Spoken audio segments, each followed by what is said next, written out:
Hello, everybody. I'm giving this lecture as part of the seminar series for the Center of the Human Past. Today's talk is the genetic legacy of the expansion of Bantu-speaking people in Africa. There are two very different phases for African history regarding population history in Africa before and after Holocene migrations. And the Holocene started around 12,000 years ago. There is the deep human history, which is, of course, all human history in Africa. And we learn more about this deeper human history through the study of the genetics of hunter-gatherer groups. But there are only a few remaining hunter-gatherer groups, and they are very marginalized. They are also continuing integrating into neighboring groups. However, there's another way in studying deep human history in Africa, and that is through ancient DNA that can give us access to the genetics of people living in Africa before the Holocene epoch. However, then we have the continent changed a lot in terms of the population distribution in the Holocene. The Holocene, we have a warming of the climate, and there were a lot of large migrations, and many of these are associated with the development of farming practices. So we study these last 12,000 years through studying the genetics of farming groups in the continent, and they are the majority of the populations of Africa. However, these different migrations that occurred in Africa was very complex, and therefore ancient DNA is also very much needed to resolve this complexity. Firstly, I'm going to highlight a few aspects for the history of Africa before the Holocene migrations. And in this picture, it's demonstrating a tree of average relatedness of different African groups, the population genetic relatedness of different African groups across the continent. In the first split, you will see there is a split between Southern African hunter-gatherers and in red and the rest of humanity, basically. Then in the light blue branch, we have the rainforest hunter-gatherers from Central Africa splitting off. And then there's a split between the green branch and the blue branch, which is the Eastern versus Western African split.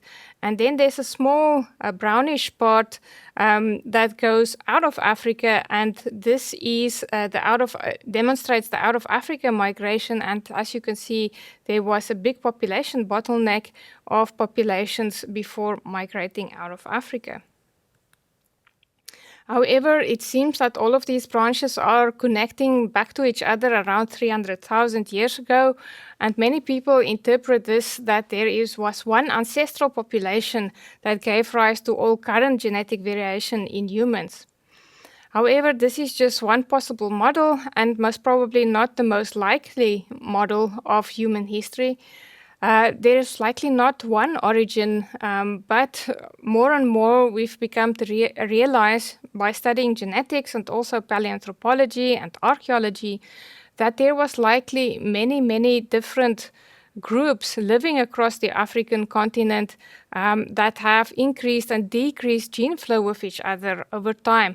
So more the model that is illustrated next to the tree of these parallel bars going back in time, indicating populations that have existed, small hunter-gatherer populations possibly living across the continent.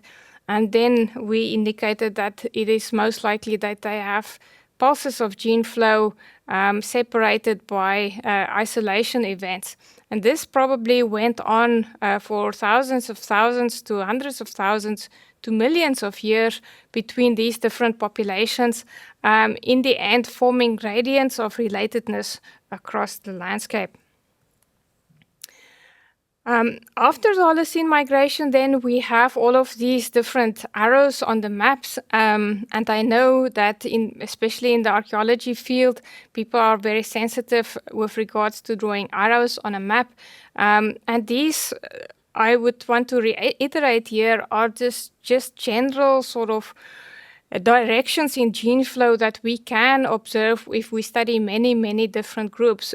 We don't imply in any way that these were very directional, one movement of people. we can see more and more that these were very complex migrations, and that we need more information to study these migrations. However, when we look at the genetics of the populations, we can see different relatedness of populations and also directionality in the gene flow patterns of populations. So there are various aspects, very interesting aspects of studying human history. Some of these large migrations are very well known. For instance, in the gray arrows, the Bantu expansions that started in West Africa around 5,000 years ago and then expanded to the rest of sub-equatorial Africa. Is one of the largest, if not the largest, Holocene expansion events in the world, and that is what I'm going to talk about today in this talk. However, there are many other interesting expansions during this time. There is many back migrations into Africa of non-African populations moving back into Africa. We also have an interesting expansion of the Khoikhoi herders, where East African herders migrated from East Africa into Southern Africa, reaching Southern Africa around 2,000 years ago and mixing with the local Khoisan hunter-gatherers, forming the Khoikhoi herding populations. And then we also have very interesting studies ongoing on the farming genes. So the genes that were selected in these different farming groups when they converted their life ways from hunter-gatherer life ways or forager life ways to farming life ways. So these are different interesting aspects that we can study when we look at African history. Today we are going to focus, however, on this very large expansion, the Bantu expansions that started 5,000 to 6,000 years ago. The Bantu expansion started from a relatively small region in West Africa, the Bantu homeland indicated here. And this is the grassfields region in the border of current-day Nigeria and Cameroon. It started around 5,000 years ago and then extended over half of the continent by 1,500 years ago. This expansion completely reshaped the linguistic, cultural, and biological landscape of the southern part of Africa, with the majority populations today being Bantu-speaking populations. The legacies of the Bantu expansion is clearly visible in the archaeological record as well. Indications of farming spreading over the landscape, ironworking technologies, also evidence of iconic civilizations that rose in East Africa, for instance, the Swahili civilization, and then also the civilization of Great Zimbabwe that is very well known.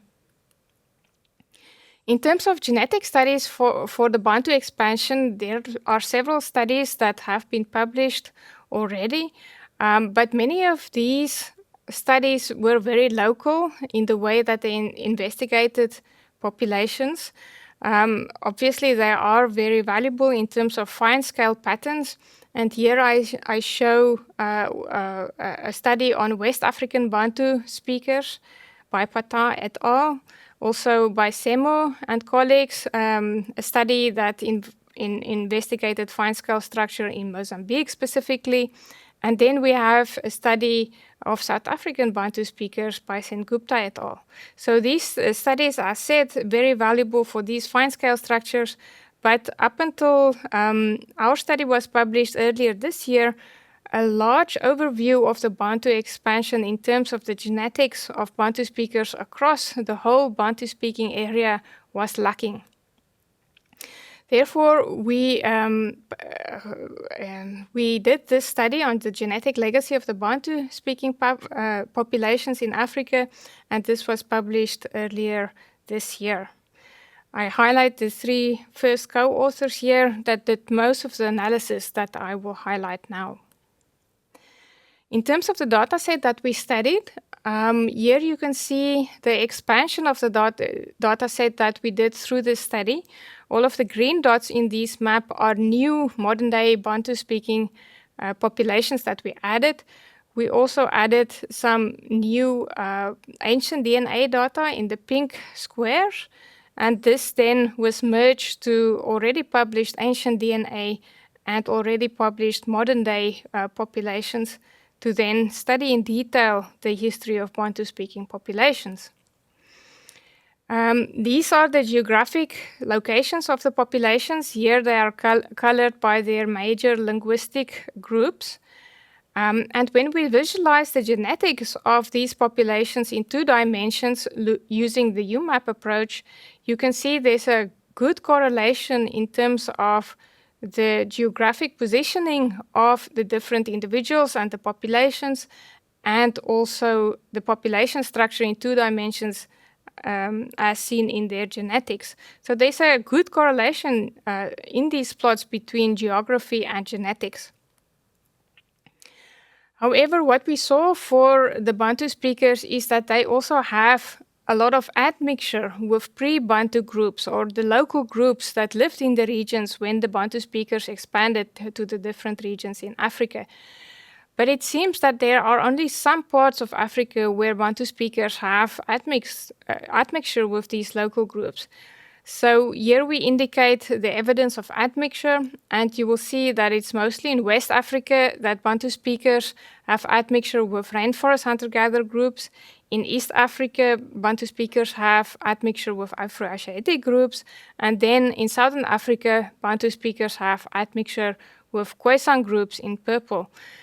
So these are genetic components in these different populations that we studied. The green component is a West African component. So you can see that for all of the Bantu-speaking populations, the majority of their genetics is of West African origin, but then a small part of their genetics, maybe between 5 to 20%, are due to admixture with some of these local groups. However, interestingly, the Bantu speakers in the middle of this distribution seems to not have a lot of admixture with local populations from the region. So our question was then, when we look at this population structure in 2 dimensions of Bantu speakers, how does the admixture with the non-Bantu speaking populations influence this admixture? It seems in this picture that there is structure in Bantu populations. So the Eastern Bantu is structured differently from Western Bantu in blue and Western Bantu in green. So you can see these different clusters of Bantu speakers. But then the question is whether this structure is created by the admixture that these groups had with local groups such as Khoisan in the south, rainforest hunter-gatherers in the west, and Afro-Asiatic groups in the east. So does admixture then drive Bantu-speaking population structure or not? So to address this question, what we did is that we masked out on the genomes of all of the Bantu speaker individuals in this study, we masked out all of the bits of genetic material that came from Khoisan, rainforest hunter-gatherers, and Afro-Asiatic groups. And we removed these admixture parts from the Bantu speaker genomes. So what we remained with is only this West African part of ancestry of the Bantu speakers without the admixture to the local groups. And then we visualized the genetics of Bantu speakers again, but just for the West African part. And what we see is that the genetic structure remains. As you can see, again, here is principal component analysis, and we show Bantu-speaking population structure in 2 dimensions. On the one side, it is colored by Bantu language subgroup, and on the other side, it is colored by country as a proxy for geography. But in both plots, you can see that there is significant structure that remains, so significant genetic differences between the different Bantu speaker groups, even though we removed this admixture from local groups. So now that we've removed this influence of the admixing local groups with Bantu speakers, there were different models that we could test, because this admixture will influence model testing a lot. But without this admixture, when just looking at the West African genetic component, we can test a few models in terms of how the Bantu expansion happened. And then we questioned whether the genetic diversity patterns support a serial founder model out of West Africa. And the serial founder model is the classical model that we saw when humans migrated 60,000 years ago out of Africa and populated the rest of the world. So for that migration, for instance, we saw that human genetic diversity decreased as a distance from Africa. So we had the same question then for the Bantu expansion. Does Bantu speaker admixture decrease or Bantu speaker diversity, genetic diversity, decrease with a distance from West Africa? And when we analyzed especially the mask data then, so this data set with the admixed parts removed, and we correlate the genetic diversity of Bantu speakers with a distance from West Africa, we see that there is a significant decrease of genetic diversity as we move away from West Africa, indicating then the serial founder model where the Bantu speakers started in West Africa, and then there were smaller groups that each time founded a new group from the parental group, indicating this expansion that indeed happened from West Africa and then moved to the rest of the continent. Another factor that supported this claim is that the admixture dates with the local hunter-gatherer groups and farming groups decreased as we move away from West Africa. So the most recent admixture dates are the ones that are the furthest away from Africa, and the oldest admixture dates are the ones that are closest to West Africa. So again, this proves that the Bantu expansion then started in West Africa and moved away from West Africa to the other parts of Africa. And as the Bantu speakers move away, sometimes they then mixed with the local groups. We also investigated the routes and the corridors of gene flow for the Bantu speakers. So we wanted to try to start with this mask data set to try to infer the routes that Bantu speakers took across the continent. And these arrows then indicated likely routes as supported by the genetic data that Bantu speakers took. And how we did this, we basically had a genetic distance measure, that we have a genetic distance between different Bantu speakers. And we started with the Bantu speakers on the edges of the expansion, and then we traced back the closest related populations to Bantu speakers until we ended up in West Africa. So this is a very crude method, but it is a start of trying to infer which routes Bantu speakers took. Then the plot with the orange and the blue colors indicate again, corridors of gene flow and hindrances or barriers to gene flow between different Bantu-speaking groups. So the blue areas indicate increased relatedness between Bantu-speaker groups, and the orange areas indicates decreased relatedness between different Bantu-speaker groups. So again, this can start to give us indications of where Bantu expansion waves has happened and where there was barriers to gene flow between different Bantu speaker groups. From this analysis, it appeared that Zambia and the Democratic Republic of Congo appear to be crossroads or important nexus points for the Bantu expansion. We also looked more into this using ancient DNA. And here in the plot, we show on the x-axis 12 ancient DNA individuals, the first 6 from South Africa and the last 6 are from Zambia. And then we use our modern day data set. Our modern day populations are on the y-axis. So all of the modern day populations are listed against the 12 ancient DNA individuals, and we see whether these modern day populations match to the ancient DNA individuals. And if they match very well, the color is warmer, so more orangey color, and more cooler colors for a not very good match. And what you can clearly see from the plot is that the South African ancient DNA individuals match very well to current day populations. And if you look at where those current day populations are, they are also in South Africa. So this indicates a continuity between ancient Southern Africans and modern day Southern African Bantu speakers. However, for the ancient Zambian individuals, they don't really match any current day Bantu-speaking population in Africa very well. Not even the ones in Zambia that is at the top of the plot.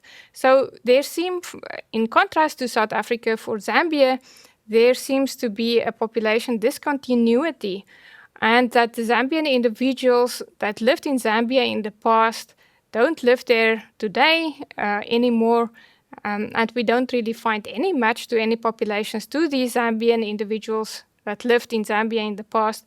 Therefore, it indicates that there might have been a population replacement in Zambia. Again, stressing that Zambia might have been a corridor of multiple migrations where there were spread waves of migrations of Bantu-speaking groups. Furthermore, we illustrated by using these 12 individuals against all of these modern-day reference set, data set populations, we showed that our newly published data will be a valuable reference data set for future ancient DNA studies. Now I want to go a bit more in how we use this data set to test linguistic hypotheses. So in this publication, we used a specific way of modeling called spatially explicit modeling, which I will explain now, to test a hypothesis of the early versus late split expansion for Bantu speakers. So this is a well-known hypothesis, and that has been debated for several years in linguistics and archaeology. And it basically asked the question of when did the eastern and western branches of the Bantu languages diverge from each other? Did they split before entering the rainforest or after they passed through the rainforests and exit on the other side? So in the last few years, both linguistic and genetic studies have supported the late split model. So this hypothesis was already investigated quite a lot, and studies supported the late split model. But we just wanted to start to explore how we can use our spatially explicit framework to test this hypothesis again. So coming to the spatially explicit hypothesis, how it works. Basically, it divides the world in a hexagonal grid of around 100-kilometer wide cells. And then there's population simulations, and there's expansions of small simulated individuals, if you can call it like that, across the cells. So these individuals have genetic diversity that's simulated, and they expand across a landscape and across the cells. And then each cell has a carrying capacity.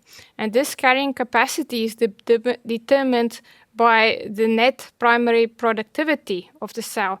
And this is basically the biomass that can be supported in the cell based on temperature and precipitation and so on. And then you run this genetic simulation, and you can integrate different hypotheses. We can integrate, for instance, a specific linguistic hypothesis like the early versus late split hypothesis, or an archaeological hypothesis.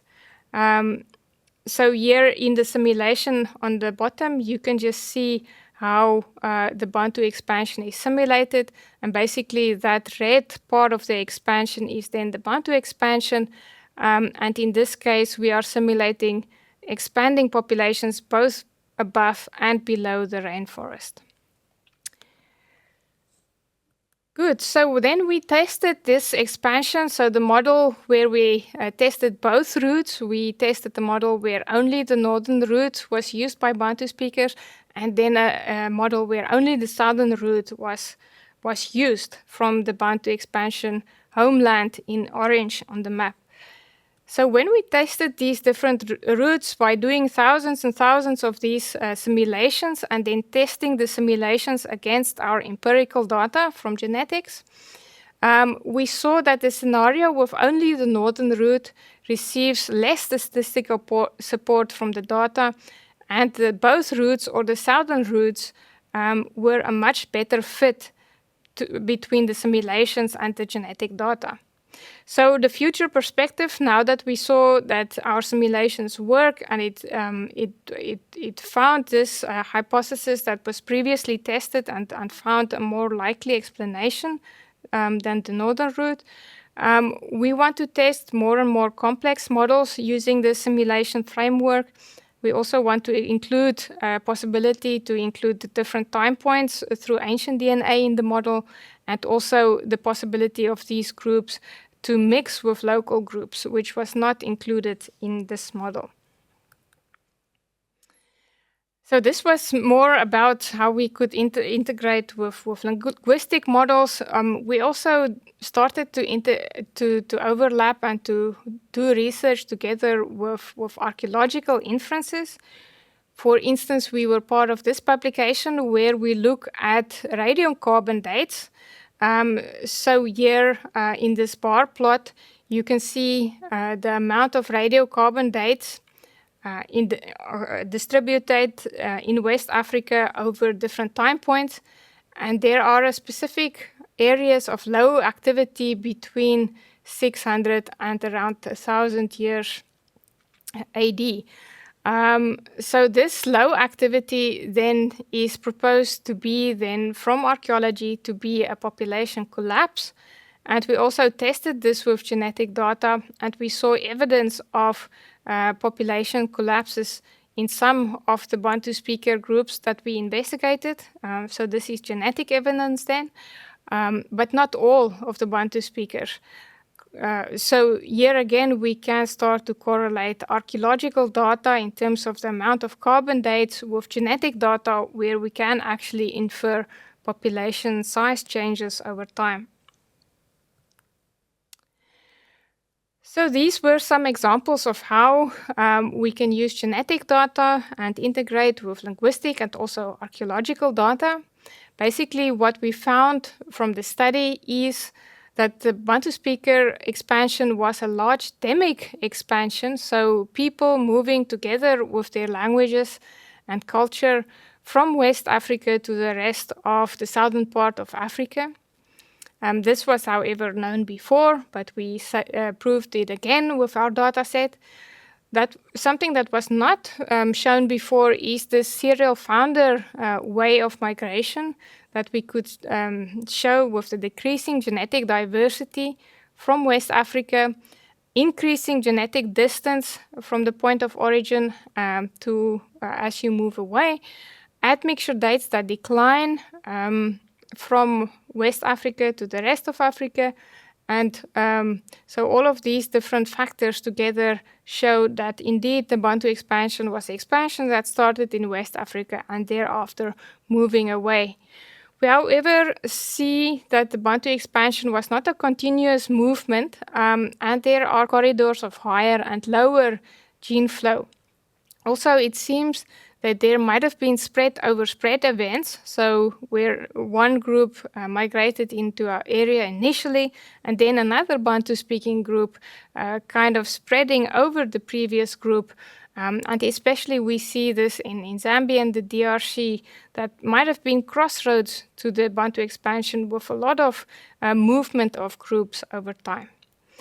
But we then show also that our modern-day data set of many, many different modern-day Bantu speaker groups across the continent is a very valuable reference set that ancient DNA studies in the future can use as a reference set. Furthermore, we can, by integrating further with linguistic and archaeology, test many of these hypotheses that were already proposed for some times with linguistic inferences and with archaeological inferences. By using this simulation setup that I just showed, we can test all of these hypotheses to make more complete inferences in terms of how the Bantu expansion happened in the past. Then I just would like to acknowledge over 1,700 participants in the study, 30 co-authors, and 24 collaborators from 23 different institutions, many of these institutions from Africa. Then we also had a very good collaboration with the University of Ghent team, and they also helped us with linguistic and archaeological contributions. Then I also just would like to acknowledge the funders, especially the ERC and the Knut and Alice Wallenberg Foundation that funded this study. Thank you very much.